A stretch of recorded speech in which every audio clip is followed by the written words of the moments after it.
Tuhan Yesus kami berdoa. Amin. Mari kita sampai kepada sesi yang terakhir. Iya, tema yang diberikan damai sejahtera Kristus. Saya memilih nats dari Filipi 4. Filipi pasal yang keempat, ayat yang kedua sampai ayat yang ke-9. Filipi 4 ayat 2 sampai 9. Ya, mari baca sama-sama ya. Bisa? Ya. Si baci ngoge ras kita ngogesa. Silanai banci begitu saja. Cuping pe cukup begini ya. Iya. Iman lahir justru dari kuping. Iya. Dari pendengaran. Iya. Jadi kurasa itu sebabnya kalau orang sakit yang paling terakhir nanti habis saraf telinganya. Jadi entah nggak bisa lagi dia nengok kita, badannya sudah lemah dan dingin.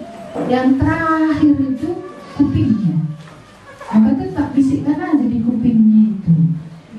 Iya, kalau lo nggak bertobat, iya Yohanes 13:3 ayat 16 ulang-ulang 10 kali. Ajar-ajar.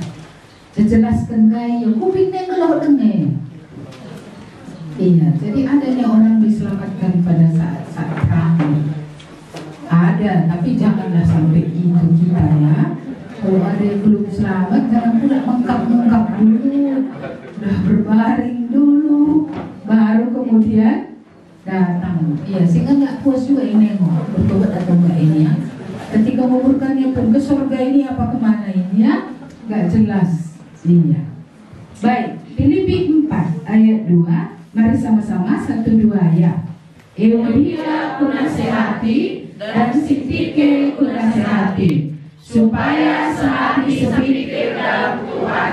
Bahkan kita kepadamu juga sungguh-sungguh temanku yang setia, tolonglah mereka, karena mereka telah berjuang dengan aku dalam pekabaran Injil bersama-sama dengan Clemens dan kawan-kawanku sekerja yang lain, yang nama-namanya tercantum dalam kitab kehidupan. Bersukacitalah senantiasa dalam Tuhan. Sekali lagi kukatakan bersukacitalah. Hendaklah kebaikan hatimu diketahui semua orang. Tuhan sudah dekat.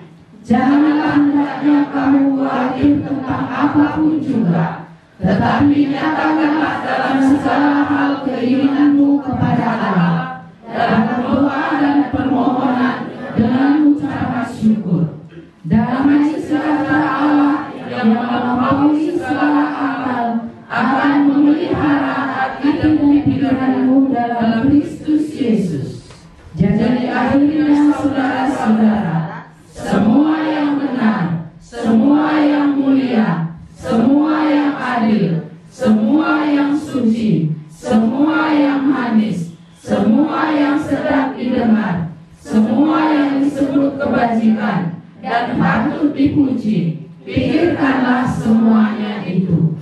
Dan apa yang telah kamu pelajari, dan apa yang telah kamu terima, dan apa yang telah kamu dengar, dan apa yang telah kamu lihat padaku, lakukanlah itu. Maka Allah sejahtera akan menyertai kamu. Iya.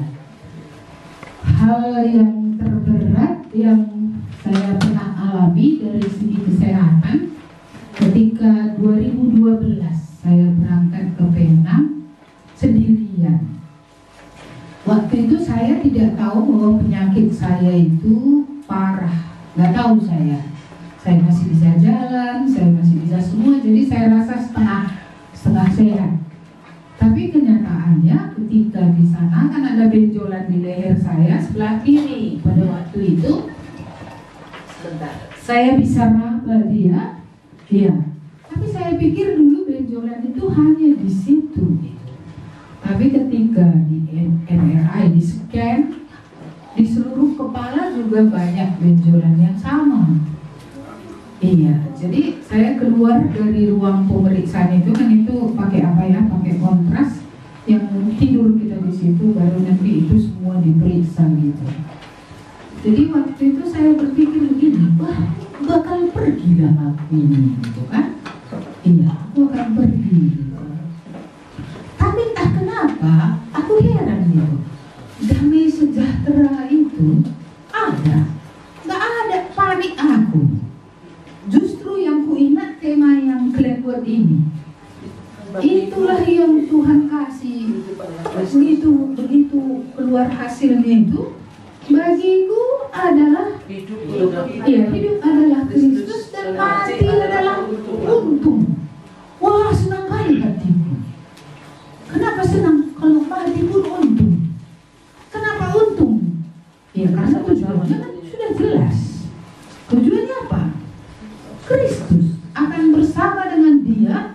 Kalau di bumi kan kadang aku rindu pun padanya gitu dan istilahnya kan. Aku nggak merasa terlalu dekat kali dibandingkan jikalau kami bersama-sama. Iya. Jadi kedekatan dengan Kristus ini pun, iya, ada petala-tala kan jauh lebih dalam gitu. Tahu petala-tala ya? Hadapan muka face to face katanya ini kan. Wah, itu akan jauh rasanya lebih ini. Ya walaupun kita sudah bertobat kan ada masa-masa juga kita merasa apa ya, seperti sepi gitu. Kan nggak pernah ya? Ya saya ya, karena saya tadi ya sendiri. Tapi aku rasa orang yang menikah pun ada waktu, ada rukur lagi ya. Pasti ada waktu dia juga merasa enggak klop kali semua yang dibuat oleh pasangan ini. Jadi ada juga waktu dia merasa sendiri. Dia tak memahami aku. Pernah ada gitu? Banyak lah. Ya, bapak pun pernah juga gitu. Lah. Enggak dia angkat. Istriku inilah aku gitu. Jadi rasa seperti itu bukan karena orang tidak menikah baru itu ada. Ketika orang menikah pun tidak semuanya dipahami oleh pasangan itu kita. Enggak. Iya. Sebab dia lalu dibata. Kalau dia tadi Tuhan, tengoknya aja muka kita. Gak usah tengok muka, tengoknya aja dari atas semua sudah transparan semua. Tidak ada satu pun yang tersembunyi. Ini sekian tahun menikah masih membaca. Ketika gini katanya ini artinya apa? Iya kan? Iya, membacanya kan? Kalau nggak kalian baca pasangan kalian ini berarti kalian nggak kenal-kenal dengan dia. Berarti nggak tahu baca. Akibat daripada nggak tahu baca, tetap tidak bisa memahami. Jadi akhirnya inilah salah satu yang menjadi kendala. Ya, stuck di situ, tidak bertumbuh, berputar-putar seperti orang Israel berputar-putar di tanah. Iya, di perjalanan pada gurun itu. Kembali ke sakit saya tadi. Jadi saya sudah divonis benjolan itu ada di seluruh kepala. Tapi inilah firman Tuhan yang pertama saya ingat setelah keluar dari pemeriksaan itu dibaca hasilnya. Bagiku hidup menghasilkan uang. Ada yang geloh tengah harus berguna. Iya. Tapi kalau mati bukan kesedihan, bukan kerugian. Mati itu untung. Iya. Kamu untung, kami rugi. Ya itu ya. Iya. Kalau Tuhan bilang untung, kita pun harus bilang untung. Perasaan lain sore. Itu. Jadi yang Tuhan bilang untung, kita bilang rugi kayak mana? Nggak cocok ini. Iya. Ini nggak nyambung. Iya. Sekali lagi ya. Jadi kalau Tuhan bilang untung, jangan kamu bilang rugi. Tuhan bilang untung. Ini kan Tuhan yang bilang, kan bukan aku yang bilang ini. Iya, untung. Jadi mudah. Saya selanjutnya apa yang mau dilakukan. Tapi di dalam hati saya seperti itu tadi, enak juga kalau pulang, enak ini, untung bertemu dengan yang kurindukan, yang sudah mengasihi aku, yang tidak pernah kulihat dengan kasat mata. Aku percaya dia mengasihi aku sudah menerima kebaikannya, kasihnya, semua kemurahannya begitu banyak. Tapi aku kan gak pernah melihat dia face to face. Jadi kalau pindah ke sana, aku akan bertemu muka dengan muka dan melihat dia dalam kemuliaannya. Tak ada nanti kamu merasa. Aku memang senang kalau bisa bertemu dengan Tuhan face to face gitu. Dulu ketika muda doaku setelah bertobat, biarlah aku hidup hanya, saya nggak minta banyak, seimbang dengan hari-hari dulu dalam dosa. Saya bertobat hampir di usia 20. Iya. Jadi saya hanya minta umur 40. Yesus hidup 33,5 tahun. Dia bisa selesaikan semua yang harus dia selesaikan. Dan itu saja yang menjadi doa saya. Setelah bertobat itu Tuhan izinkan saya menyelesaikan semua yang harus selesai, yang harus saya selesaikan, yang memang Tuhan sudah siapkan untuk saya kerjakan gitu. Jadi saya rindu pulang umur 40. Iya, itulah. Jadi waktu sakit itu sebenarnya usia saya sudah 50-an lebih. Jadi sudah tambahannya udah banyak dari 40 itu. Pada hari 40 itu saya nangis loh. Kok saya belum pulang? Kok saya belum pulang? Aku mau pulang bukan karena stres pelayanan, bukan. Walaupun tadi aku sering berdoa bahasa Inggris. Mengapa saya berdoa bahasa Inggris? Dua bahasa ini itu sangat lebih dekat bagi saya daripada bahasa Indonesia. Bahasa Inggris adalah bahasa yang dari kecil saya belajar karena bule-bule dulu selalu lewat di ladang kami. Terus kemudian saya kuliah juga bahasa Inggris. Iya. Membaca Alkitab dari dulu, saya kan belum sekolah, gereja sudah berdiri. Saya tidak pernah sekolah Alkitab secara tamat gitu ya, hanya kursus-kursus gitu aja. Gereja di Kuala ini dulu sudah ada orang bertobat gitulah. Memang kereta nggak ada, mobil ada, tapi gedung udah ada, manusia yang bertobat sudah banyak. Jadi seperti itu. Jadi saya nggak pernah mengecap pendidikan teologi yang sampai S1 formal gitu, S2 nggak ada itu. Saya ini autodidak, belajar firman Tuhan setelah bertobat, belajar sendiri, tapi dari bahasa Inggris. Saya punya banyak buku bahasa Inggris karena saya jurusan bahasa Inggris. Saya lihat Alkitab bahasa Karo, saya lihat bahasa Indonesia, saya lihat bahasa Inggris. Yang paling mantap sama saya bahasa Inggris sama bahasa Karo. Makanya ketika udah apa bahasa, ada lagi tahu mana keluar, pasti yang keluar bahasa Inggris. Kalau terakhir kali nanti kalau nggak keluar juga bahasa Inggris, kata apa ini ya gitu kan? Muncul bahasa Karo. Itu, tapi secara umum sampai hari ini persiapan saya semua dalam bahasa Inggris. Iya, bukan dalam bahasa Indonesia. Jadi Alkitab yang paling sering saya pegang bukan Alkitab bahasa Indonesia. Jadi sudah kebiasaan, makanya guna tengoknya pula aku nangis berdoa bahasa Inggris dan kayaknya tidak ini. Bahasa roh. Bahasa roh ya. Bukan. Itu memang bahasa yang nyanyi pun sampai hari ini kalau ada lagu bahasa Inggrisnya saya lebih masuk ke jiwa saya itu ya. Lebih in tune dia, lebih masuk dia. Iya. Ini bukan sombong ya, memang begitulah pula Tuhan karuniakan, sehingga dari situlah pengenalan saya akan Allah yang lebih dalam, dari persiapan dari buku-buku yang saya baca, komentari Alkitab yang bagus tentunya, entah itu John Donvan, entah apa gitu ya. Iya, dan sekarang juga saya nggak pakai NIV lagi, saya pakai ESV gitu ya kan, untuk menjadi perbandingan. Mengapa? Karena itu dari bahasa aslinya ke bahasa Inggris gitu. Jadi menambah pengetahuan itu bukan karena kuliah, menambah pengenalan akan Allah, belajar dari Tuhan.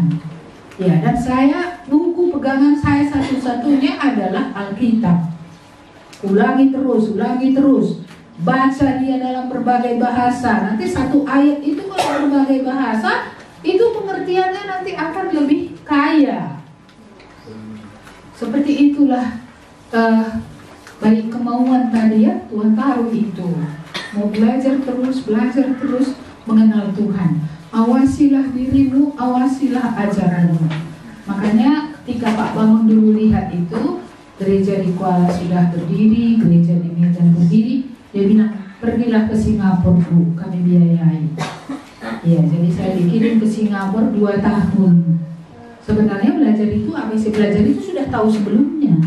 Sedikit sekali penambahan yang ada, tapi paling tidak itu untuk meyakinkan bahwa apa yang saya sampaikan selama ini adalah benar. Itu aja saya rasa untungnya sekolah itu. Karena yang mereka kasih tahu itu, walaupun yang ngajar profesor dari Inggris, dari Amerika, saya sudah tahu apa yang dia bilang itu. Nah, jadi ketika masuk itu, ya apa yang mereka sampaikan nothing new lah, tak ada yang baru.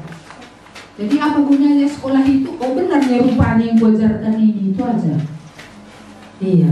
Terus yang kedua, sekolah itu gunanya supaya saya bisa mengerti semua bangsa sama di hadapan Tuhan, karena kami di situ sekolah itu semua bangsa-bangsa dari segala negara. Sekolah di situ gitu. Dulu saya pikir orang Indonesia ini orang yang rendah. Saya pun merasa rendah. Saya merasa selalu bule itu lebih hebat, lebih berharga, lebih penting. Tapi masuk ke sana itu, saya melihat mereka diberi karunia 5, saya juga diberi karunia 5. Tidak lebih mereka dari saya. Saya saja yang rendah diri dari segi kebangsaan.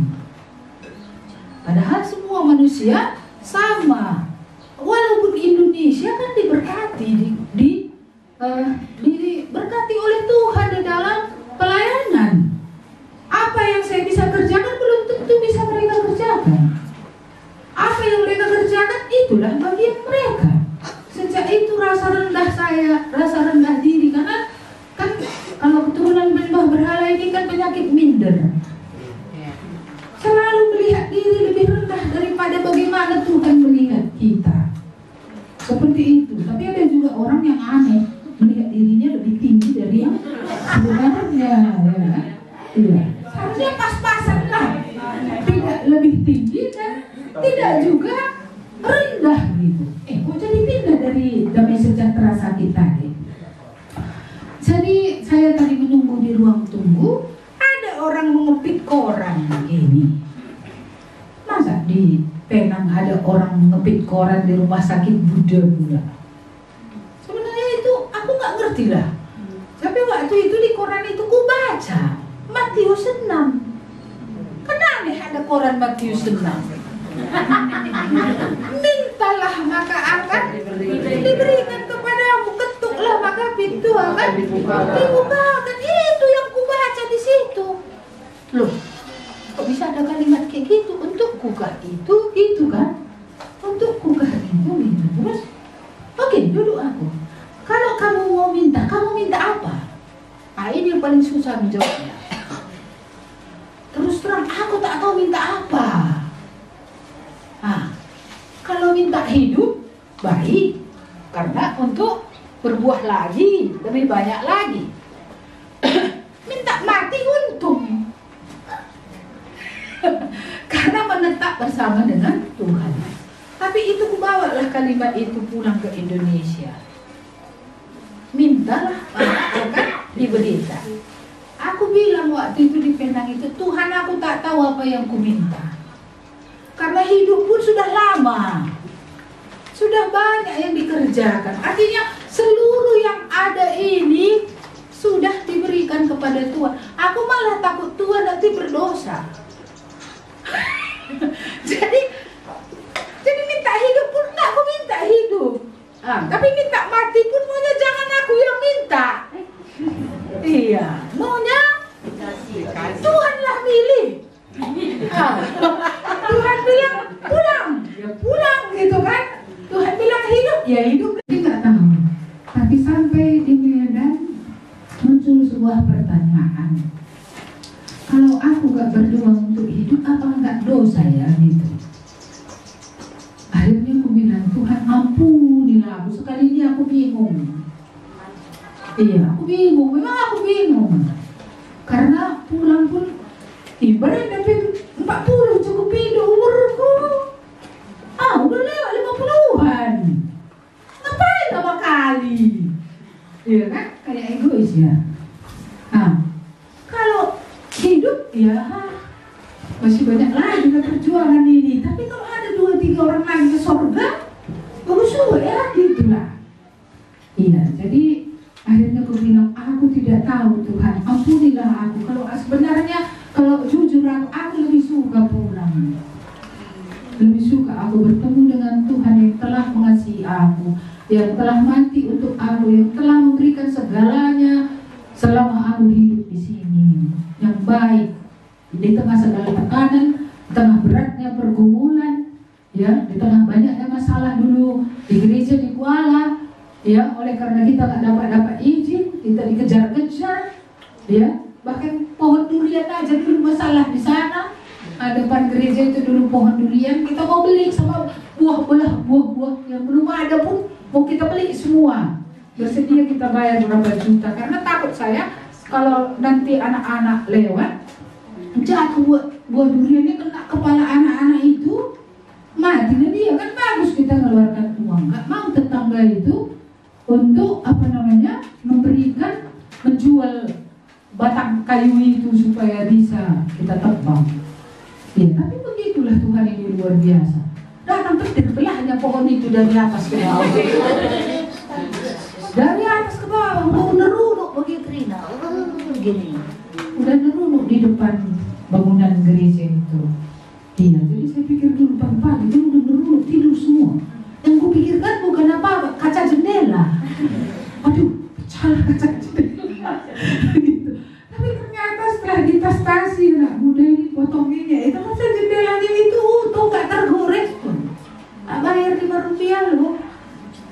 Padahal sekian juta kita sudah rela untuk membayar. Banyak masalah awal-awal dulu itu, sangat banyak masalah. Tapi masalah itu dulu membuat kita menjadi bersatu.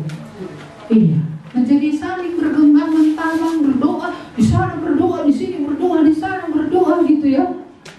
Seperti itu. Karena saya ingat dulu kita pernahnya ibadah pun gak bisa hari Minggu. Kita pernah ibadah hari Jumat. Ketika orang pergi ke masjid, kita pergi ke gereja. Lalu kemudian ketika mereka pulang, kita sudah bubar. Pernah kita membuat undangan Natal jam 8 malam. Mereka baca jam 8 pagi. Mereka baca jam 8 malam, padahal acaranya jam 8 pagi. Jadi jam 8 malam mereka datang bawa obor. Iya, acaranya sudah selesai. Iya, sudah udah pulang semua orang kan? Iya, jadi waktu itu mereka lihat, silakan masuk, nggak ada ibadah malam di sini, saya bilang. Iya, seperti itulah. Ya, jadi ketika dulu nggak bisa kita kumpul hari Minggu, hari Jumat itu hari Minggu, kan orang-orang bertanya, kami ini mau ngapain hari Minggu? Kalau sudah terbiasa orang Kristen kan, hari Minggu maunya ada berkumpul. Iya, jadi apa yang terjadi? Ya, yang dekat-dekat rumah kalian ngumpullah kalian. Itulah yang di Seskala itu dulu ngumpul di sana, yang di Tanjung Langkat ngumpul di sana, ya. Seperti itulah dulu kita buat. Iya. Jadi akhirnya inilah sebenarnya cikal bakal pos-pos ini. Supaya kamu tahu lagi sejarah. Seperti itu dulu. Jadi setelah bisa ngumpul lagi pun, ini kan sayang kan gitu ya. Jadi bisa dibuat di sana PA gitu. Iya, seperti itulah. Balik ke Medan tadi, saya sudah menyerah. Tuhan mau saya hidup, silahkan. Tapi yang ini tadi yang saya mau tekankan, damai sejahtera di tengah keadaan yang tidak pernah terpikirkan. Saya tidak pernah merencanakan akan sakit loh, gak pernah. Dan gak pernah punya pikiran suatu saat akan punya penyakit yang aneh. Ada benjolan di leher, benjolan di kepala. Iya. Lalu saya masih khotbah. Saya diundang untuk khotbah ke Jawa oleh satu organisasi. Saya khotbah di sana, bukan saya saja pembicaranya, ada yang lain. Ketika pembicaranya itu membaca Alkitab, bukan saya yang bukan firman Tuhan yang saya bawa, yang Tuhan pakai untuk bicara kepada saya, tapi firman yang dibaca orang. Dia baca dari kitab pengkhotbah itu, jalan angin tidak ada yang tahu. Tapi itu tentu bisa kita rasakan. Demikianlah pekerjaan Roh Kudus dalam kamu. Ketika dia ngomong, jalan angin tidak ada yang tahu. Begitulah Roh Kudus bekerja. Disitulah aku yakin aku sembuh. Berarti aku masih akan hidup. Saudara tahu apa yang terjadi? Saya bersyukur di situ. Tuhan, aku sudah sembuh, padahal belum diperiksa. Tapi ada firman itu meyakinkan saya, itu untuk saya. Dan Tuhan bilang, sudah selesai, sudah sembuh. Iya, saya kemudian kembali ke Medan. Lalu saya menunggu 1 tahun, 2012. 2013 saya kembali ke Penang, cek ulang bersih atau tidak. Bukan saya agak ringan, saya ingin membuktikan bahwa memang benjolan itu semua sudah hilang. Iya, dan saya kembali ke sana 2013. Dokter bilang tidak ada lagi cancer marker yang ada dalam darah dan semua benjolannya sudah hilang. Wah, harus hidup aku. Iya. Dan hidup tadi untuk menghasilkan sesuatu yang kekal bagi kerajaan Allah. Iya. Itulah sebabnya aku nggak bisa berhenti. Nah, tapi kakiku ini kasusnya lain lagi. Ini, iya kan? Iya, ini tuh berdoa udah melengkung karena ini udah ini bertupang gitu, ini bergerigi, jadi bergerigi, jumpa. Jadi tiap kali nggak bisa lagi nyaman, sakit terus. Jalan pun harus huruf C ini, bengkok, iya, supaya tidak berat. Iya, jadi itu kasusnya beda. Iya, itu berdoa dengan banyak orang berdoa, tapi nggak sembuh. Tapi tetap juga memang ada damai sejahtera. Iya. Lalu ketika operasi gagal, operasi pertama gagal, operasi kedua gagal, perbaiki di Penang, operasi ketiga gagal lagi, operasi keempat juga gagal. Akhirnya tahulah saya bahwa memang beginilah yang harus saya terima. Awalnya saya bisa mengucap syukurlah senantiasa, itu mantap sama saya. Saya praktek. Terima kasih Tuhan, dalam segala sesuatu Engkau tuh bekerja sama. Gak mengerti pun aku, semua ini akan membawa kepada kebaikan. Ini akan membawa kepada, karena Engkau memanggil kami, Engkau membawa kami kepada keserupaan dengan Kristus Yesus. Saya bisa bersyukur, berbulan-bulan saya bisa bersyukur, tak pernah sedih, tak pernah menangis, tak pernah mengeluh. Tapi setelah tahun-tahun yang panjang baru mulai tak bisa terima. Ya, baru mulai tidak bisa terima. Ya, kalau aku melayani Tuhan, mengapa kakiku tidak bisa berhasil dioperasi? Adakah salahku di sini? Seperti itu, ya. Bahkan aku sempat marah kepada Tuhan. Tuhan, kulakukan semua untukmu, tapi inilah yang terjadi. Aku marah sama Tuhan. Dan karena aku marah, aku sempat berdoa, aku nggak mau. Nggak mau. Baca firman tetap. Lucu ya, berdoa nggak mau, baca firman terus. Baca firman ini kayaknya aku nggak pernah absen lah.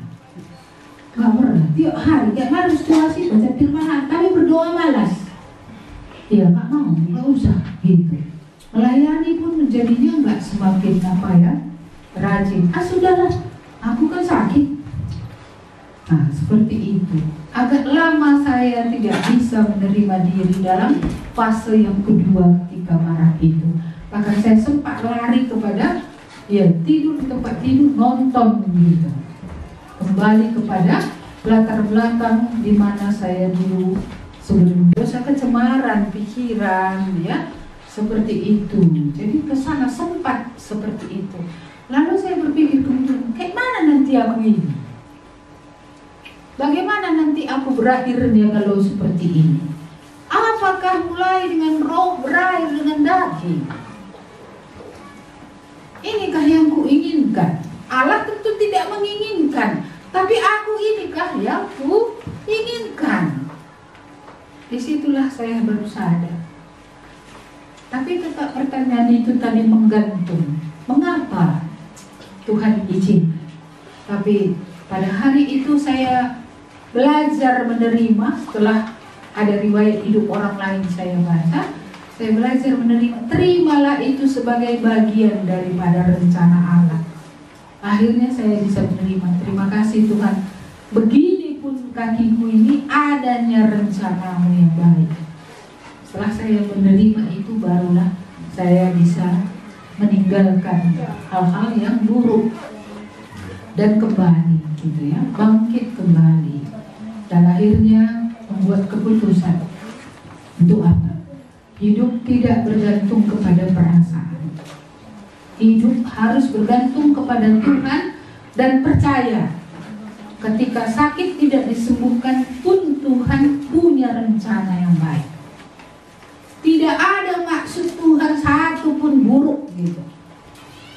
Seperti itulah. Iya, jadi kembali lagi, damai sejahtera Allah.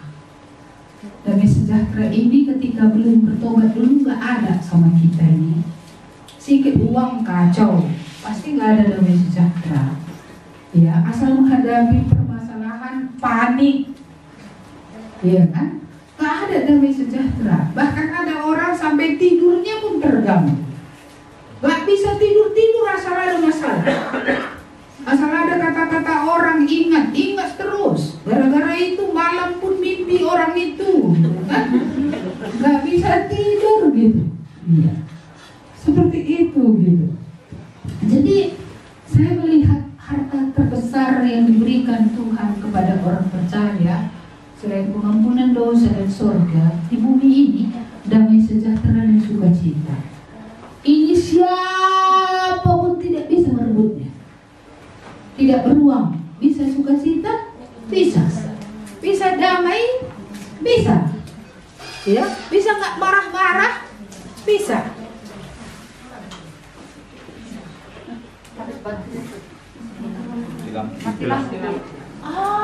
Nggak memang tidak mati.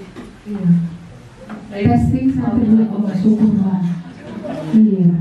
Jadi damai sejahtera ini kekayaan yang sangat berharga yang Tuhan berikan. Sangat berharga. Iya. Jadi ini nggak bisa dibeli. Ini melebihi palium ini.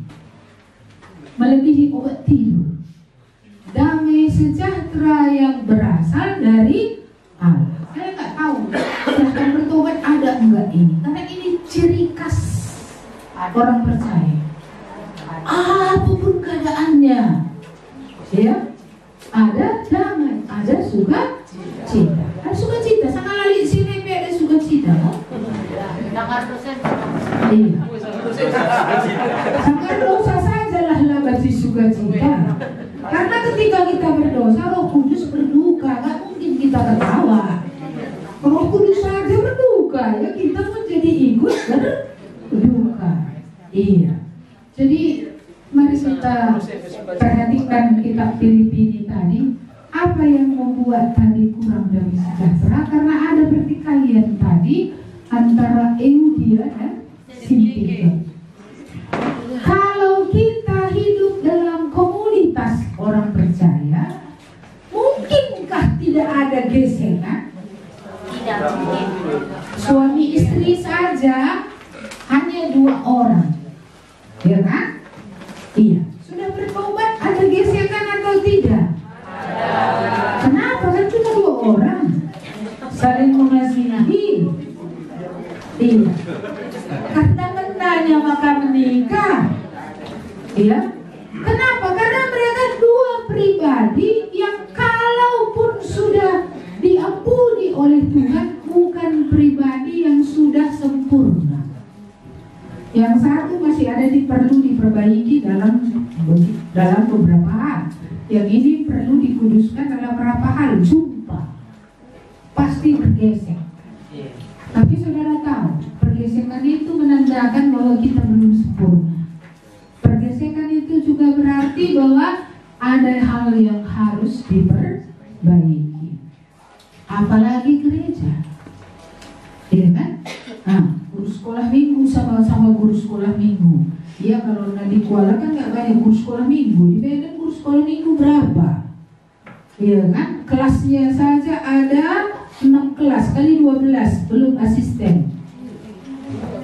Iya, 12 guru. Karena batita, balita kelas 1 sampai 3, 4 sampai 6, praremaja yaitu SMP, remaja yaitu SMA. 6 kelas kami. Anak sekolah minggu ke remaja. Asisten di bawah itu untuk anak batita, balita nggak bisa hanya 1 guru. Nanti ada yang mau kencing, aku mis, katanya kayak mana? Harus ada yang bawa. Jadi ini pun ada gesekan. Ada gesekan, nggak mungkin enggak. Mengapa? Karena sama-sama tidak sempurna. Sama-sama tidak sempurna. Walaupun satu Roh Kudus, satu firman Tuhan jadi pedoman, satu Allah, satu juru selamat, ya, satu tujuan. Kalau satu lagi tujuan, kan? Sama-sama mau memuliakan Tuhan, sama-sama mau mengerjakan pekerjaan yang menghasilkan kekekalan. Kan sudah bagus sekali ini kan. Tapi gesekan tak akan mungkin gak ada. Gak mungkin gak ada. Iya. Tapi besi menajamkan besi. Gesekan itu seperti pisau ya, yang diasah. Iya, supaya seluruh karat-karatnya itu lepas. Jadi kalau kita masih bergesekan, berarti kita masih ada yang perlu diperbaiki. Satu yang saya mau ingatkan, pergesekan ini maunya jangan soal apa yang paling prinsipil. Iya. Kalau Yesus itu juru selamat, ini kan nggak mungkin kita kompromi. Keselamatan ada selain di dalam Yesus. Ini nggak bisa kita kompromi ini. Jadi kalau bukan hal prinsip, biasanya kita bergesekan hal prinsip atau tidak? Tidak. Inilah masalahnya. Kalau yang prinsip ini samanya ngapain? Ya, ngapain kita tidak bisa merendahkan diri? Ngapain kita tidak bisa saling mengampuni? Lagi pula perbedaan pendapat wajar kan? Satu suka es krim vanila, satu suka strawberry. Nah, kamilah mendirikan gereja pertumbukan itu. Ibu itu suka warna coklat. Aku suka gereja putih saja. Dialah di sana orang dituakan. Aku lah kepala jemaat. Mana ini warna apa lah dibuat coba? Abu-abu.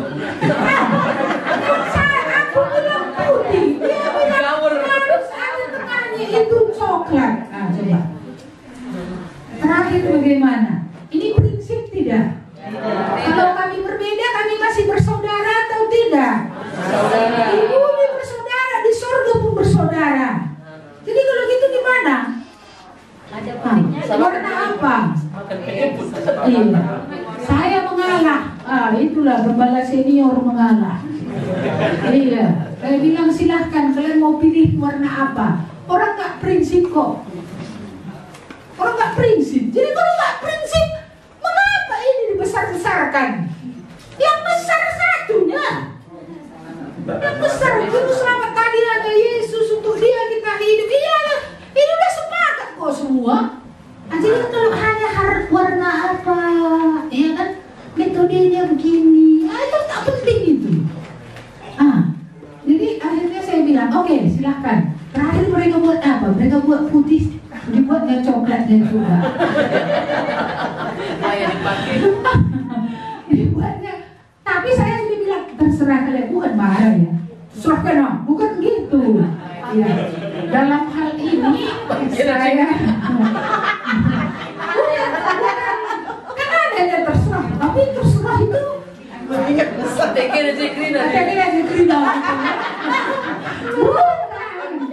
iya, ketika saya ngomong bagaimana yang baiknya, silahkan buat. Kami banyak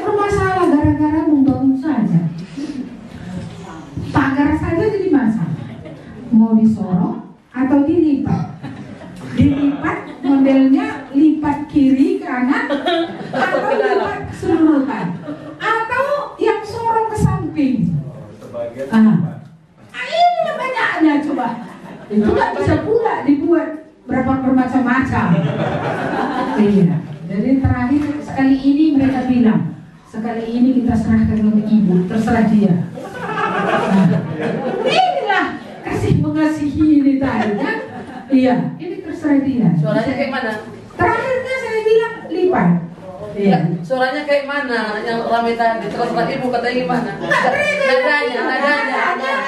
Nadanya bagus loh. Nadanya bagus. Ya. Bukan mereka bilang, ya sudah lah, terserah kau gitu. Nah, mereka bilang begini. Pulang ibadah, saya dipanggil, kami berkumpul di sana, lalu cerita tentang pagar ini. Bagaimana? Saya tanya mereka sebenarnya, bagaimana maunya kalian? Kalau menurut ibu bagaimana? Gitu kan? Sekali ini kami serahkan sama ibu. Nadanya gitu, jadi mantap. Iya. Jadi akhirnya ini kan perlu juga belajar. Iya. Kan. Jadi akhirnya saya bilang oke, kalau gitu kita buat lipat kiri setengah, lipat kanan setengah. Setuju? Walaupun saya sudah diserahkan, saya tanya juga, setuju gak kalian begitu? Iyalah Bu, kalau hari Minggu bisa lebar, maksudnya habis semua ke samping, parkir bisa, mobil bisa masuk, kereta bisa masuk.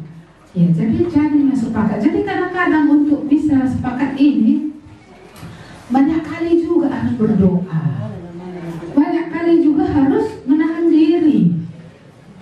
Sekali lagi, kalau yang bukan prinsip nggak masalah, silakan aja. Kalau mau buat begini gitu, saya gitu ya, saya kasih kemerdekaan. Itu juga di tebing, menyewa tempat. Jemaat belum banyak. Yang satu bilang sewa rumah, yang lain bilang sewa ruko. Coba macam mana lagi nih? Ini silatnya kita harus apa? Menentukan pilihan terus. Iya. Oke, kalian cari rumah. Batas budget berapa Bu? Aku pula ditanya batas budget uang mereka. Kan bukan uangku. Tapi ngerti aku itu kan uang kami, bantulah dari pusat, kira-kira gitu ya kan. Ngerti juga aku itu. Jadi oke lah kalau gitu. Kalian cari dulu rumah. Ya, syaratnya rumah itu ruang tamunya harus luas. Kamarnya boleh 2 saja. Mereka temukan rumah, kamarnya 4, kamarnya 5. Kalau itu apa itu semua? Main sepak bola pengerti kita bisa di dalam. Jadi berarti kalau tidak ruang tamunya luas, gak cocok. Ada yang sudah cocok kali, ruang tamunya luas, 50-60 bisa muat, gitu kan? Kamarnya sedikit. Masalahnya lingkungannya semua. Tetangga sebelah itu sini. Parkir kita pun tak ada, halamannya kecil. Kita terpaksa lagi parkir di halaman orang. Ini nggak mendatangkan keamanan ini, nggak jadi. Jadi terakhir ada ruko di pinggir jalan. Kelemahannya ribut mobil lewat. Tapi inilah terakhirnya pilihan. Setujukah kalian? Setuju. Itulah akhirnya kami sewa. Jadi gereja kita yang di tebing sekarang sudah sewa ruko. Terima sekarang tinggal di sana, iya, untuk melayani. Jadi yang bukan prinsip ini nggak usah dibesar-besari lah.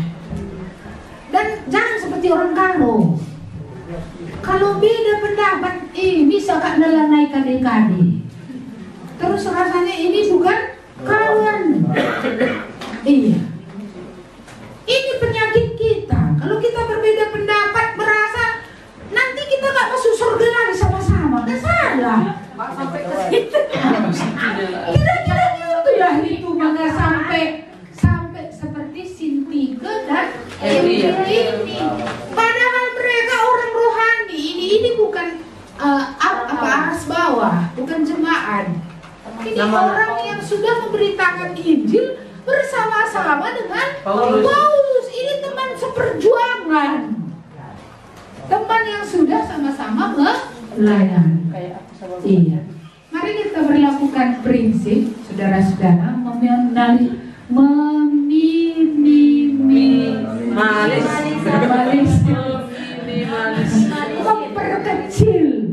Memperkecil kalau boleh meniadakan, mari berlakukan hukum emas. Kalau ada sesuatu antara kita dengan saudara kita, pergilah jumpai hadiah 4 mata. Kalau itu tidak bisa diselesaikan, baru tambah matanya. Iya, tambah orang lain yang bisa mengerti situasi ini. Dalam hal ini Sugoslah menjadi tambahan mata antara Euodia dan Sintika. Begitu supaya akhirnya terminimalisirkan, diperkecil, dan hal yang tidak menjadi prinsip tadi karena bukan doktrin, bukan hal yang utama, ya. Jadi ini bisa tidak lagi menjadi masalah. Artinya dalam ayat yang kedua ini, perjuangkanlah perdamaian, jagalah kesatuan roh. Iya. Kalau GKMI apa katanya, cinta damai. Cinta damai. Iya, jadi cinta akan perdamaian. Kami pun, saya dengan majelis gereja, terutama Pak Ramon, bukannya kami selalu sama kali gitu. Ada hal-hal yang mungkin dia rasa saya entah melebesa. Iya, mungkin saya juga merasa sesuatu, tapi ada saya lihat kami ini memiliki sifat yang baik. Ini nggak memuji diri. Kalau ada yang rasanya kurang serap, berdoa banyak. Entah itu berdoa sendiri, entah berdoa itu di grup, ya, seperti itu. Tapi bukan grup besar, ini khusus grup pengurus seperti itu. Berdoa banyak. Terus berdiam diri, jangan ngomong soal itu keluar. Ini yang kami terapkan. Saya tidak pernah cerita tentang siapapun. Tanya orang gereja itu siapa yang pernah saya bicarakan majelis. Gak ada itu. Gak ada. Lebih baik mendoakan daripada membicarakan dengan orang lain. Atau lebih baiknya lagi, jumpai dan selesaikan. Berlakukan hukum emas ini dari Allah. Ya. Jadi kalau ada sesuatu, jumpai 4 mata. Kalau nggak bisa, harus ada orang lain di situ, di tengah-tengah, entah itu menjadi saksi atau menjadi pendamai. Iya. Ingat, berbeda pendapat bukan tidak bersaudara di dalam Kristus. Ingat bahwa yang kalau bukan prinsipil itu nggak usah dibesar-besarkan. Nggak usah. Padamkan. Ibarat api itu kecil, dia padamkan saja. Kalau ada orang bicarakan itu, siram terus pakai air. Enggak. Kalau orang bercerita, maksudnya padamkan dengan air. Jangan kamu kompori lagi. Jangan kamu negatif. Itu maksudnya. Itulah maksudnya, siram dengan air. Kami polos kok. Buat aslinya mana? Kami polos kan sedih. Karena apa? Kemudian hal kecil itu menjadi besar, merusakkan gereja, merusakkan kesatuan roh, menghalangi roh Allah leluasa bekerja, memakai gereja itu lebih baik lagi. Jadi ini kecil tapi besar, sangat besar. Karena inilah menghalangi pekerjaan Roh Kudus, sehingga stuck nanti bisa gereja itu nggak ada lagi pertumbuhannya, nggak ada lagi gol yang bisa dicapai, nggak ada lagi jiwa yang pulang kepada Bapa. Jaga kesatuan roh. Ada relasi cocokan biasa, berbeda pendapat itu biasa. Tapi jangan digosipkan, jangan diskusikan. Berdoa saja, lutut itu yang perlu, ya. Berlutut di hadapan Tuhan, memohon supaya kalau ada kata yang salah tangkap, itu kata itu bisa diangkat oleh Tuhan. Kalau ada perasaan-perasaan yang dimasukkan oleh iblis sehingga perasaan ini menimbulkan tidak ada damai sejahtera, ini diangkat oleh Tuhan.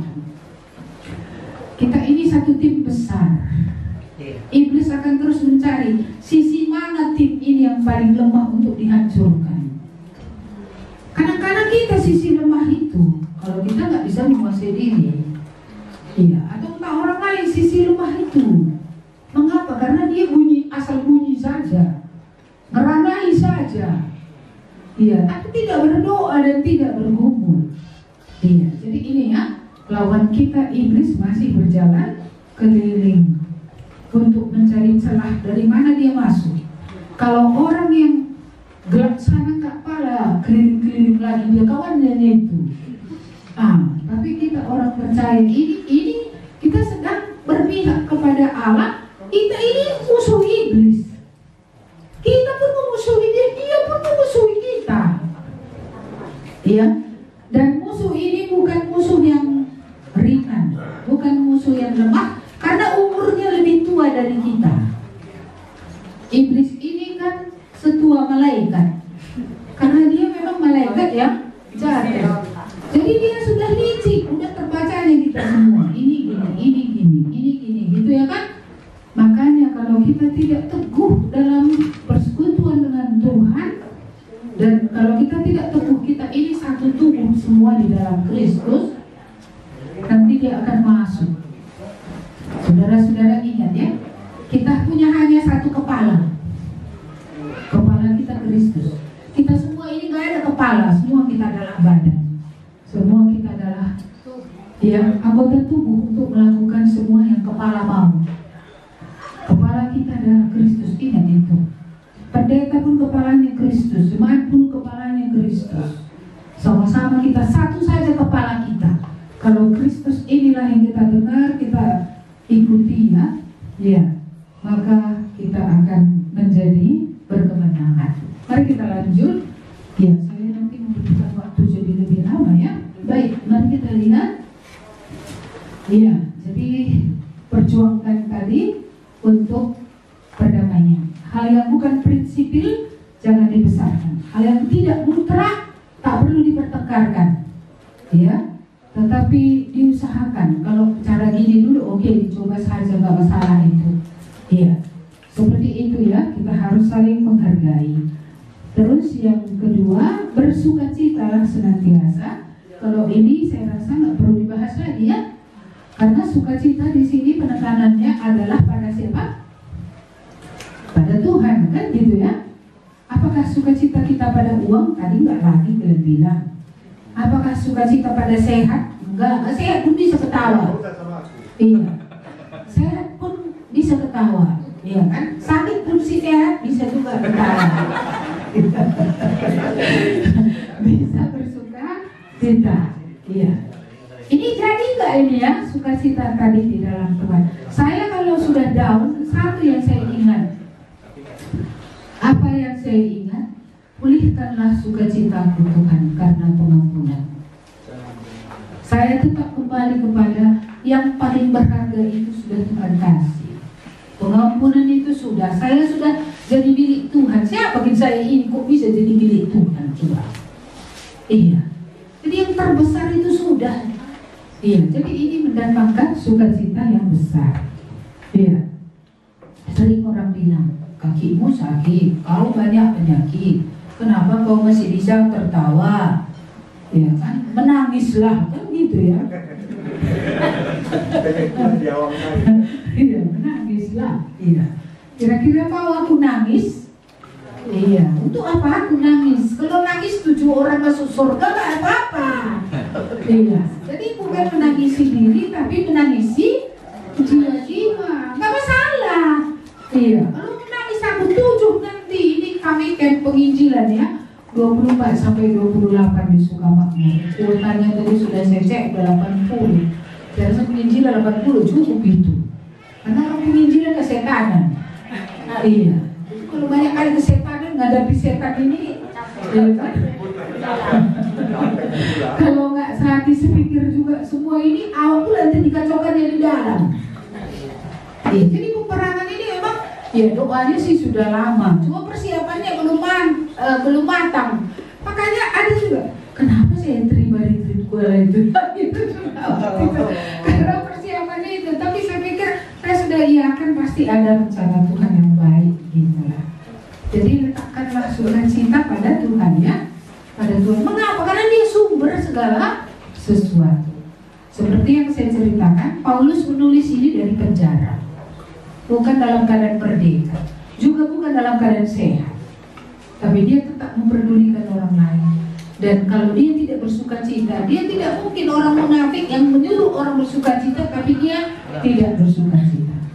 Ya, jadi sukacita itu pun melimpah di tengah orang percaya ini, di tengah segala keadaan. Apalagi hendaklah kebaikan hatimu diketahui oleh adik-adikku saja. Enggak?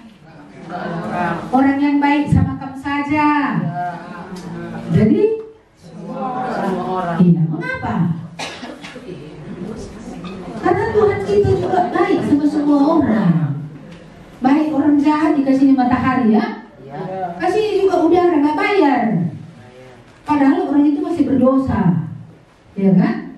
Kita harus meniru teladan Tuhan kita. Dia baik kepada semua orang. Dan lagi tanpa kebaikan orang tidak akan melihat Tuhan. Iya, maka kita harus kesaksian hidup yang baik itu memang betul-betul ada ya. Iya, sehingga orang akan melihat Tuhan, sehingga pada hari Tuhan melawat mereka, mereka akan mengaku Tuhan kita itu benar. Jadi kebaikan hati itu, ya kalau saudara dunia dia maka baik siapapun bisanya. Kalau baik dibuatnya sama adu, baru kau buat baik sama dia, orang dunia pun bisanya. Tapi Allah kita sudah baik kepada musuhnya, yaitu kepada kita orang berdosa. Ya, sehingga akhirnya kita berani menghampiri tahta kasih karunia dan kita boleh sampai kepada keselamatan. Mari kita meniru Tuhan baik. Ya, bukan baik amin-aminan gitu ya. Baik berdasarkan mood. Tapi anytime, setiap waktu ada kebaikan. Ya, gitu ya. Ya, istri baik sama suami ya. Iya, jangan ketika baru sebentar lagi dapat uang baik lagi sama dia. Picit-picit dulu baunya sedikit supaya agak banyak nanti keluarkannya uang belanja sekali ini gitu ya. Enggak gitu, laki-laki pun gitu, jangan pula asal mau tidur sama istri bau baik, kalau enggak ada baiknya. Iya, hari Minggu pun enggak mau mandikan anak, ya kan? Padahal istri masak. Kalau kerja sama berdua, berbuat baik satu sama lain, kan akan menjadi jauh lebih baik. Cuma laki-laki ini kalau nggak bertobat payah. Karena mereka dilahirkan dalam budaya laki-laki itu adalah raja. Nggak boleh pegang piring, nggak boleh pegang dapur. Pegang apa yang boleh? Sapu pun nggak boleh. Yang paling ngeri bajunya punya dipilih pula, itu yang mana? Inilah dosa warisan juga ini. Iya, dari keturunan, dari warisan nenek moyang kita. Iya, tapi kalau sudah dalam Tuhan, anak baru lahir, istri masih belum kuat kali, istri capek, dia tertidur gitu ya kan? Apa salahnya kalau bayi itu, katanya kan, usah dibangun istrinya, mama bangun, anakmu mau minum ASI, kenapa gitu? Ambil aja bayinya, dekatkan sama mamanya, ya, taruh ke neneknya supaya bisa minum.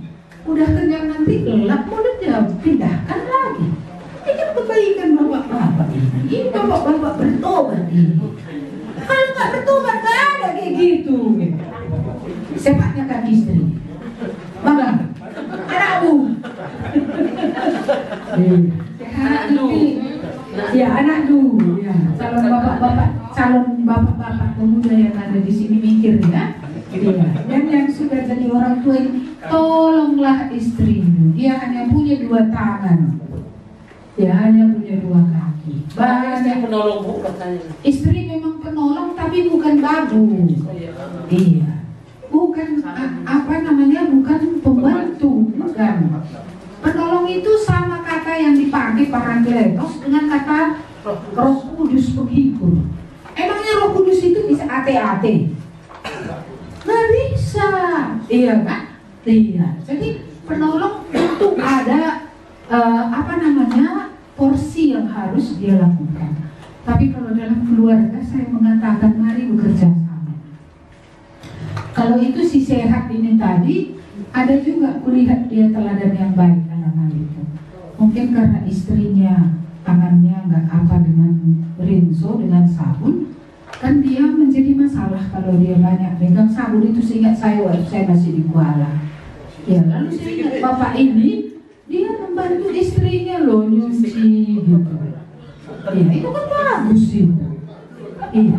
Jadi kalau yang lain iya, sehat. Iya. Sehat bapak berat lah. Sehat yang mana lagi, ya kan? Ya, jadi maksud aku, entah pun orang merasa itu hal kecil, itu bukan kecil. Itu berarti istriku kita senasib sepenanggungan. Sama-sama bebanku juga.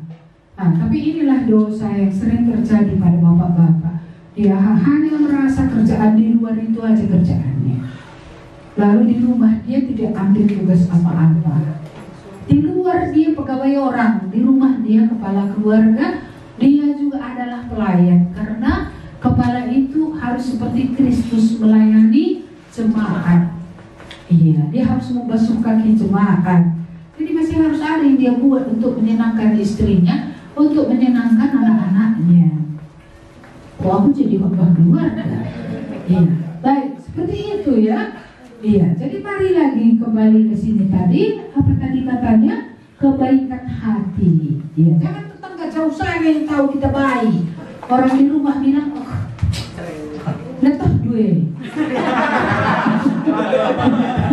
Yang mana? Gerina Matladenan. Iya, di Medan pun ada yang gitu dulu. Bahkan kalau pulang kerja dia, kan istrinya nggak di rumah, aku ditelepon. Pendeta di mana jemaat dulu bertanya. Iya, sampai kayak gitu. Saya sampai telepon lagi istrinya. Kamu di mana kak? Aku di salon. Lalu aku tanya, ngapain kamu di sana? Ini rambutku tadi bermasalah. Oh iya ya, kak, aku bilang aku mau nasihatkan kamu. Kenallah suami dulu. Kandai tak kalau manok dulu. Kenallah suami dulu. Jadi kayak mana? Kalau masih sampai situ tingkat rohaninya, kalau dia pulang, kamu harus ada di rumah. Setelah nanti dia pulang, kamu permisahkan dia. Aku salon ya pak. Nah, apa aku bilang? Tapi kemudian bapak ini berubah luar biasa. Dia bilang, kalau dia sampai kayak gitu tadi, kalau taruh aku di telepon mana? Jangan dokter. Tapi setelah Tuhan berubah dia, saudara tahu apa yang terjadi, ya?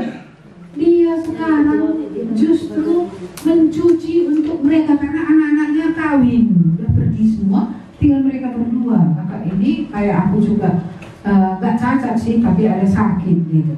Jadi istrinya karena sakit ada waktu lemah. Dia masukkan loh kain itu ke mesin cuci. Iya, udah jemur dia. Sudah masak lagi dia.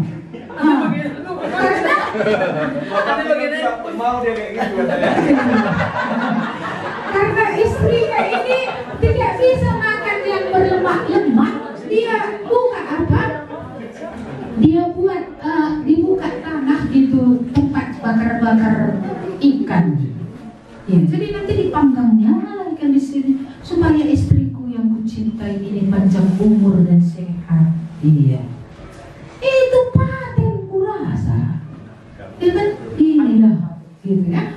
Ya, tapi ini di Medan. Di sini lebih baik lagi ya. Apalagi orang-orang yang menikah sudah bertobat dua-dua. Jangan biarkan istri itu tidak tertolong. Apalagi kalau sudah ada anak, sudah terlalu banyak yang dia kerjakan. Kasihani dia.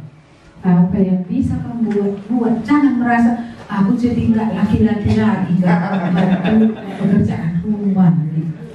Yang mengerjakan pekerjaan rumah bukan berarti cewek, enggak jantan gitu, bukan. Ya, justru jantan laki-laki adalah orang yang memperhatikan seisi rumahnya.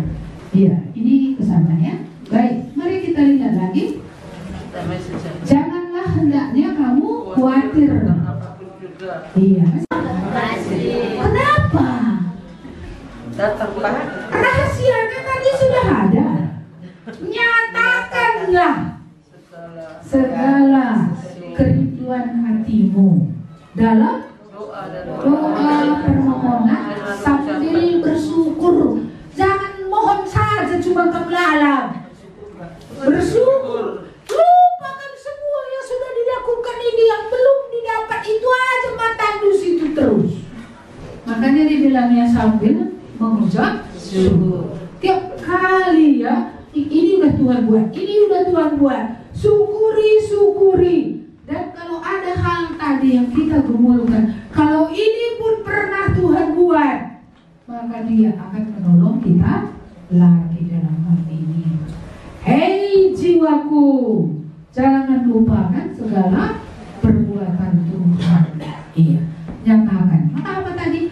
Damai sejahtera Allah akan menyertai kamu. Ini damai sejahtera Allah, bukan Allah damai sejahtera. Damai sejahtera Allah. Damai sejahtera dari Allah akan kamu alami kalau ini semua kamu lakukan. Baik, ada satu lagi yang terpenting di sini, dan ini adalah kunci tadi untuk ayat yang ke-9 akhir. Maka Allah sumber damai sejahtera akan menyertai kamu. Kalau yang tadi damai sejahtera turun atasmu. Kalau ini Allah sumber damai sejahtera itu nanti raskam lalam. Allahnya, sumbernya. Bukan sukacitanya. Bukan damai sejahteranya saja. Allah sumber damai sejahtera itu akan menyertai kamu kalau apa tadi? Kalau jangan yang itu dulu Bu, yang atas dulu. Jadi akhirnya semua yang benar. Terus semua yang mulia, semua yang adil, semua yang mulia, adil, semua yang suci, semua yang manis, semua yang sedap didengar, semua yang disebut kebajikan dan patut dipuji, pikirkanlah semuanya itu. Nah, jadi ada dua ini, satu dipikirkan, satu dipraktiskan, dilakukan. Yang dipikirkan ini, saudara tahu rahasia kemenangan terletak di sini. Pikiran. Iya. Kalau di tingkat pikiran pun kamu sudah dikalahkan, dalam pelaksanaan pasti kalah. Jadi kita harus sadari pikiran kita ini adalah ajang pertempuran antara Allah dengan kegelapan. Kegelapan masih mau mencucukkan lagi jarumnya. Tapi kita sudah dibaharui, ada roh Allah yang berbicara kepada kita, menuntun kita untuk memikirkan, untuk melakukan yang benar. Jaga pikiran. Apa katanya tadi? Semua yang benar. Jadi kalau yang nggak benar kayak mana? Pikirkan, sisihkan. Semua yang mulia. Gimana nanti nggak mulia yang kotor-kotor? Ini dia. Semua yang adil, ya. Semua yang suci, tadi kan? Yang sedap didengar, yang patut dipuji. Inilah ada 6 daftar atau 8 ya? Iya. Apa saja tadi? Benar, mulia, adil, suci, manis itu indah ya. Sedap didengar, kebajikan, patut dipuji. Itu aja isi otak lu. Iya, saya jangan cak. Iya, jadi inilah yang harus terus ada dalam pikiran kita. Jadi kalau kamu lihat misalnya pornografi itu yang mana ini kena ini? Suci, tidak suci, berarti itu nggak boleh masuk. Bukan tidak itu ada di dalam. Iya, tidak lagi boleh masuk. Kalau dulu pernah masuk baru dilihat Pak. Nah, inilah yang harus diakui, diminta pengampunan Tuhan dan ditinggalkan. Jadi kalau ada sarana-sarananya, entah tersimpan di HP, di laptop, entah di mana, ini semua baru di-delete. Jadi di-delete dari otak, di-delete juga dari sumber-sumber yang biasa saudara pakai. Makanya kalau orang-orang yang bertobat gitu kan, itu dihapus semua. game-game perjudian online itu kan dihapus semua kalau orang itu bertobat. Ada dulu satu anak remaja kita, dia masuk kelompok ateis. Iya, ada kelompoknya. Saya nggak tahu berapa orang di situ, grup itu ratusan orang. Tapi ketika dia sudah bertobat, dia keluar dari grup itu. Walaupun semua orang bunuh dia. Kenapa kau keluar? Kenapa kau keluar? Tapi kesempatan dia juga lah untuk bersaksi bahwa aku percaya Tuhan itu ada. Yesus itu adalah Allah. Dia sudah mengampuni dosa. Jadi memang itu semua dibersihkan. Jadi harus kita pikirkan apa yang masuk di otak ini. Kedai kopi, tahu cakap orang, masuk semua ini atau kamsaring ini. Ya kan? Harus ada filternya di sini. Sekali lagi, kalau di tingkat pikiran kamu sudah dikalahkan, kamu akan kalah dalam praktek. Tapi kalau di tingkat pikiran ini kamu sudah menang, ya, maka melakukannya pun nanti kamu akan berkemenangan. Iya. Ada dua tadi ya, pikiran dan satu lagi lakukan. Apa tadi yang dilakukan? Apa yang kamu pelajari, apa yang telah kamu terima. Iya, apa yang telah kamu terima, apa yang telah kamu dengar, apa yang telah kamu lihat pada orang-orang yang percaya. Ya, itulah lakukan. Kalau pikiran dan kelakuan ini, ya, dua-duanya ini sudah benar, Allah bukan damai sejahtera saja. Allah sumber damai sejahtera itu tinggal akan terus menyertai kami sampai kapan? Sampai selama-lamanya. Bagi saya Yusuf itu tetap adalah satu tokoh yang menarik. Ya, Yusuf itu dijual. Kan seharusnya pikirannya kayak mana? Dendam. Iya, atau memikirkan hal yang tidak mulia kan gitu ya. Kalau kau jual aku, awas kau satu saat. Kalau nggak jual pasti ada akan membuat sesuatu padamu. Tapi adakah begitu pikiran Yusuf? Lalu sudah dijual, dia bekerja menjadi budak dari orang merdeka.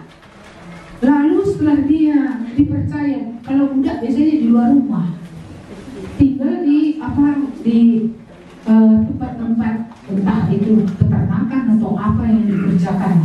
Tapi kalau dia sudah dibawa ke rumah, itu artinya sudah dia dipercayai. Tapi tidaklah pikirannya. Ada Tante Potifar. Tante Potifar ini menawarkan kesenangan, menawarkan hidup yang lebih mudah. Gak usah kerja-kerja, tidur aja sama dia. Dia harus nanti dapat uang. Dia dibuat kayak orang peliharaan lah. Seperti itu. Sebenarnya dia bisa hidup enak. Tapi itu tidak suci dan itu tidak benar. Dan itu tidak patut bukan kebajikan. Itu juga tidak patut dipuji. Jadi dia tak mau. No tante katanya. Tapi bukan no tante, kata dia duduk saja di situ. Karena bisa mendidik orang kalau dia gitu. Dia lari. Iya, lalu kita lihat lagi. Kalau seperti itulah pahitnya. Dia juga akhirnya masuk penjara karena fitnah. Bagaimana harusnya pikirannya? Tapi dia adalah orang yang berpikir positif. Ya, di penjara dia dipercayai lagi oleh kepala penjara. Ngaturkan ini, ngaturkan itu, kan bisa sudahlah dulu udah buat yang baiknya, bininya sama aku dibuat, dipenjarakannya aku dipitnah. Ngapain lagi capek-capek aku di penjara ini? Ya sudahlah, kan bisa ya kan? Tapi dia tidak. Dia dipercayai kepala penjara itu, dia mengerjakan apa yang disuruhkan, semua ditatanya dengan baik. Ya walaupun dia nggak mengerti bahwa Allah sedang mempersiapkan dia untuk sesuatu yang lebih besar. Nggak tahu dia itu. Tuhan yang tahu, dia nggak tahu. Dia menjalani saja. Tapi dalam dia menjalani itu, dia menjalani dalam hormat pada Tuhan. Pikirannya nggak salah. Yang dikerjakannya pun benar, nggak ada yang salah. Apa yang pernah didengarnya di masa kecil, dia dengarnya firman Tuhan kan? Bukan seperti kita ini terus kita dengar. Dia hanya waktu kecil, waktu di rumah orang tuanya. Tapi apa katanya? masakan aku akan berdosa kepada Allah? Masakan aku akan mengambil engkau, ya, istri daripada Tuhanku? Tak mau. Pikirannya benar, kelakuannya benar. Allah damai sejahtera menyertai dia. Jadi disertai oleh Tuhan artinya bukan tidak ada masalah. Justru dijual tadi, difitnah, dipenjarakan, dia disertai, ya. Dan Tuhan damai sejahtera, memberikan damai sejahtera di tengah segala keadaan itu. Sampai akhirnya Tuhan mengangkat dia menjadi orang nomor 2 di Mesir.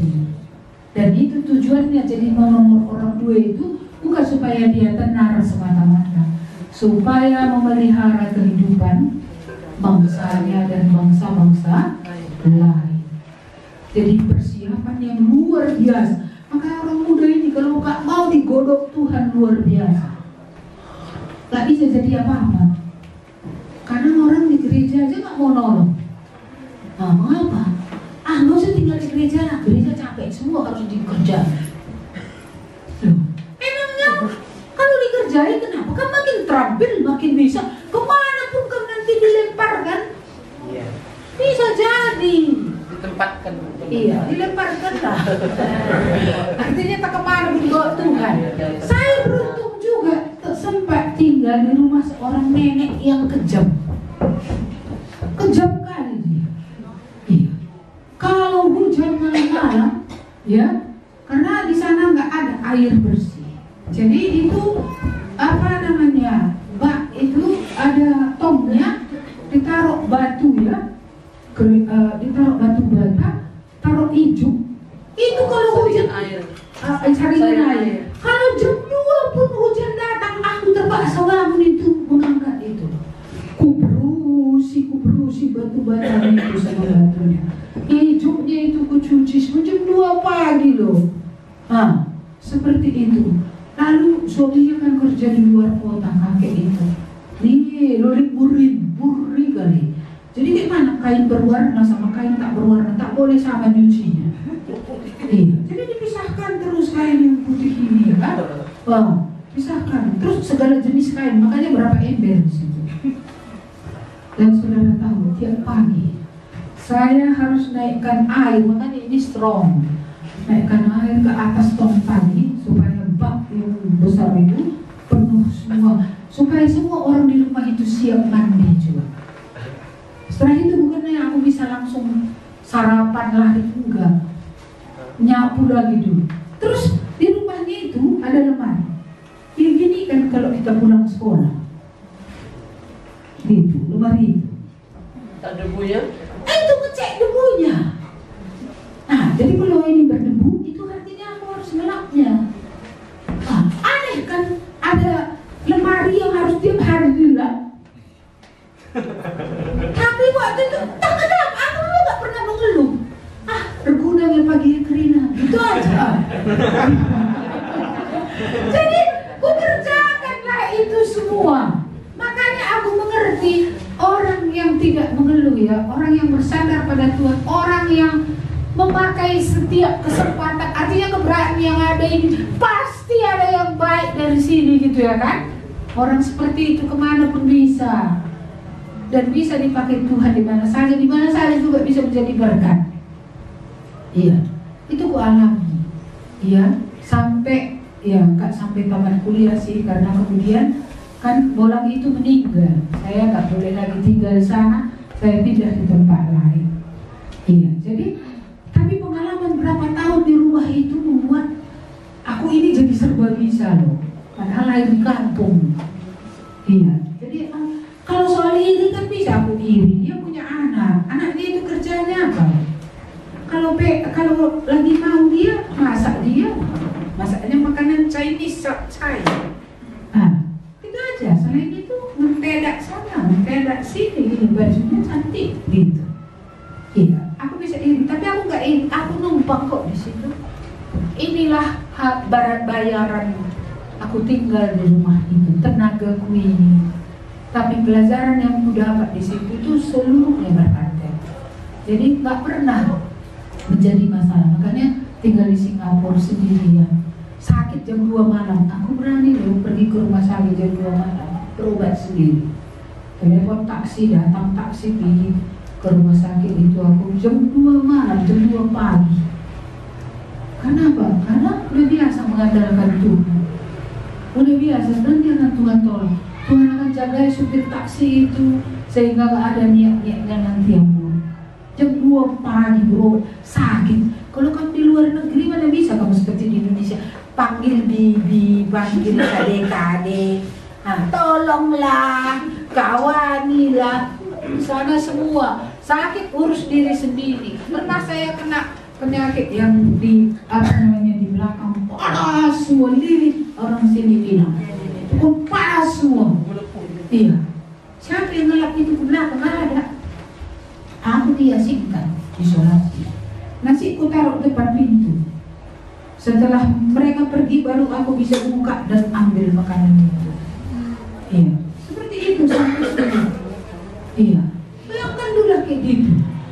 Iya. Tapi saya tidak mengeluh dengan semua itu. Maksud saya, beginilah proses pembentukan tadi sehingga kita akhirnya boleh semakin terbentuk, makin kokoh, semakin serupa dengan Kristus Yesus.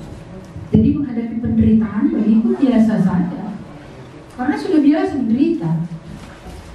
Sudah biasa menderita. Yesus menderita. Dia terbiasa menderita sampai matinya menderita.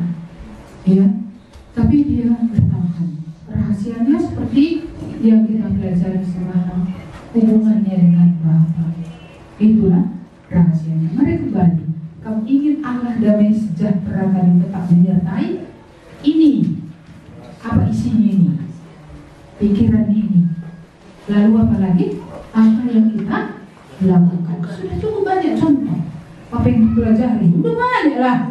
Apa yang udah kamu terima? Apa yang kamu dengar? Aduh, tiap minggu mendengar. Ya, belum lagi yang baca sendiri di rumah. Ya, jadi Tuhan bilang, bukan damai sejahtera aku aja kuberikan, aku sumber damai sejahtera itu. Aku yang akan menyertai kamu terus. Sampai kapan? Selamanya. Iya, sampai selama-lamanya. Bagaimana? Mau disertai selamanya? Mau ya? Tapi maukah memikirkan yang mulia,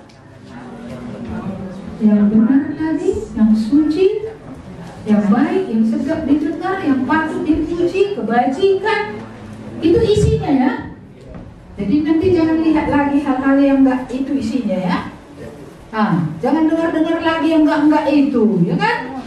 Iya, ini isi dia dengan segala baik. Sekali lagi, jikalau di tingkat pemikiran saudara menang, maka di tingkat praktikalnya pasti kita lebih dulunya dikalahkan ketika berpikir, maka akhirnya tindakan kita juga menjadi salah. Iya, tapi kalau firman itu terus masuk ke otak kita itu kan, iya, langsung dijawab dia. Ya, kalau iblis bilang gini, langsung ditangkis. Demikianlah firman Tuhan, menang di tingkat ini pasti akan menang juga dalam kelakuan. Dengan demikian, ya, genaplah nanti. Bagiku hidup adalah memberi buah dan mati adalah buah. Ya, jadi mati ini kurasa gak usah pikirkan, karena asal bertobat orang udah ke surganya, itu harus pikirkan. Yang perlu dipikirkan adalah bagaimana hidup memberi buah. Ya. Hasilkanlah banyak buah ya, banyak buah. Jangan sadar mencabut dari dulu sampai hari ini. Buahnya hanya buah pertobatan. Dulu aku mencuri, sekarang berhenti, harus lanjut. Sekarang aku kerja keras dan aku bisa mendukung, memberi untuk pekerjaan Tuhan. Dulu aku bohong, sekarang aku nggak ngomong, nggak sampai di situ. Aku mengatakan perkataan yang membangun supaya orang lain akan diselamatkan, orang yang lemah akan dikuatkan, ya, orang yang putus asa akan diberikan arah. Ya, gitu ya. Ini masih satu buah. Ada banyak buah yang lain. Baik, cukupkah sampai di sini atau ada pertanyaan? Masih ada kesempatan bertanya, Mbak? Iya, kami menyadari damai sejahtera bukan berasal dari dunia ini. Damai sejahtera yang dari dunia sangat terbatas, tapi damai sejahtera dari Allah itu tidak terbatas, dan Engkau memberikannya kepada orang-orang yang mengejarnya, ya Tuhan, yaitu orang-orang yang berjuang untuk perdamaian, orang-orang yang dengan sungguh-sungguh meletakkan seluruh pengharapannya pada Tuhan sehingga mereka boleh bersukacita, orang-orang yang benar-benar percaya kepada Tuhan dan sepenuhnya menyerahkan segala sesuatu kepada Tuhan, bahwa kalau Engkau telah memberikan putramu yang tunggal, Engkau tidak akan mungkin tidak melakukan apa yang baik. Kiranya Roh-Mu yang kudus bekerja di tengah-tengah hidup kami, sehingga damai sejahtera Allah itu akan terus memerintah dalam hati kami. Dan kiranya Engkau menolong kami supaya kami berkemenangan mulai dari tingkat pikiran, supaya pikiran-pikiran terang dari Tuhan itu menguasai pikiran kami, sehingga ketika iblis memasukkan jarum-jarumnya atau dunia memasukkan jarum-jarumnya, pikiran-pikiran yang tidak berasal dari Allah, kami bisa melawannya dengan firman Tuhan. Kiranya apa yang benar, yang mulia, yang adil, yang suci, yang indah, yang sedap didengar, yang kebajikan, kiranya semua yang patut dipuji itu yang kami pikirkan. Tuhan, biarlah kami menjaga pikiran kami ini, apa yang masuk, supaya tidak semua kami izinkan masuk merusakkan kami. Dan juga apa yang telah kami pelajari, apa yang telah kami terima, apa yang telah kami dengar, kami lihat keteladanan dari orang-orang percaya, biarlah semua itu juga kami lakukan dalam hidup kami. Terima kasih untuk janji-Mu bahwa bukan damai sejahtera saja yang Kau beri, tapi Allah sumber damai sejahtera itu, Dia yang akan menyertai kami sepanjang jalan kehidupan ini. Terima kasih Tuhan, kami sangat bersyukur untuk firman-Mu ini. Biarlah Roh-Mu terus menolong kami, supaya sebagaimana Yusuf yang kami tadi belajar, damai sejahtera Allah itu memerintah ketika dia difitnah, ketika dia direndahkan, ketika dia dijual, ketika dia difitnah, bahkan kemudian masuk ke penjara, ketika mengalami segala penderitaan, damai sejahtera Allah itu tetap ada, dan Allah tetap menyertai dia dalam semuanya sampai kegenapan waktu Tuhan. Tuhan meninggikan dia supaya bisa memelihara orang Yahudi dan memelihara bangsa-bangsa. Biarlah apapun yang kami alami, damai sejahtera dan sukacita dari Allah memerintah, bahwa Engkau punya rencana dalam semua ini. Kalau kami mau terus dibentuk dan belajar dari Tuhan, pada waktunya Tuhan akan menggenapkan seluruh rencananya atas hidup kami. Terima kasih Tuhan, inilah yang menjadi doa kami, supaya sungguh kami semakin kokoh di dalam Tuhan sepulang daripada retreat pembinaan ini, supaya kami menjadi orang Kristen yang tangguh, orang Kristen yang ulet, bahkan orang Kristen yang militan, yang hidup bagi Allah, bagi Yesus yang sudah memberikan